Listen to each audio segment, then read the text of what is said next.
মোদিজি সমস্ত ভারতবর্ষের আকাশে বাতাসে একটি নিউজ ভেসে আসছে যে পাকিস্তানি নৌজনরা নাকি আপনার বিচি বরাবর টাক করে তারা একটি মিসাইল ছুড়েছিল। তো সেই মিসাইলের হাত থেকে আপনি কিভাবে বেঁচে আসলেন এবং আপনি কোন ক্ষমতার বলে সেই মিসাইলের হাত থেকে নিজেকে রক্ষা করলেন সেটা একটু বলেন তো।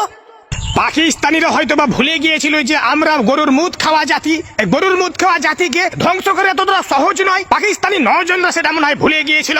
তো আমি তো মনে করেন যে সকালে দুপুরে রাত্রে 3 বেলা 1 গ্লাস করে আমি গরুর মুদ পান করি। আর গরুর মুদের পান করলে কি হয়, শরীরে মনে করেন আলাদা একটা এনার্জি আসে, ব্রেনে আলাদা একটা কার্যকর ক্ষমতা আসে। তো আমি যখন মুদতে বসেছিলাম তো পাকিস্তানি নৌজনরা আমার বিচি বরাবর যে মিসাইলটি ছুড়েছিল সে মিসাইলটি আমি আগে থেকে বুঝে নিয়েছিলাম যে আমার দিকে আসছে।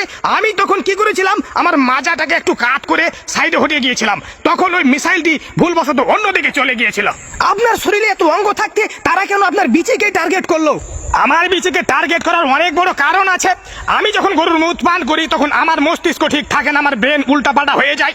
আমি তখন কি করি, ভারতের মুসলমানদের উপরে একটু নির্যাতন চালাই, আমি কাশ্মীরের মুসলমান গেলাকে একটু এই মারাপিটা করি। আর এটাই কিন্তু পাকিস্তানিদের সহ্য হয় না, তাদেরকে জলে আমি যখন মুসলমান গেলাকে মারি তাদের জলে। আর এই কারণেই তারা কিছুদিন থেকে আমার বিচি বরাবর তারা মিসাইল ছোড়ার জন্য মেলে রকমের পদ্ধতি অবলম্বন করছে।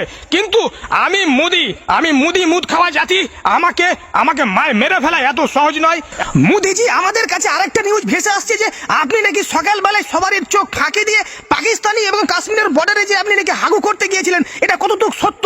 হ্যাঁ ময়ূকজি, এটা সত্য কথা। আমাকে যখন হাগা লাগে আমি বদমাইশি করে এই কাশ্মীরের বর্ডারে যে হাগু করতে যাই। এখানে আমার অনেক বড় একটা কারণ আছে, কারণ আমি কাশ্মীরের বর্ডারে যে যখন হাগু করি তখন ওখানে একটা পায়খানা আমি নির্মাণ করে দিই এবং ওই পায়খানা নির্মাণ করতে গিয়ে পুরো কাশ্মীরটাকে আমি আমার দখলে নিতে চাই।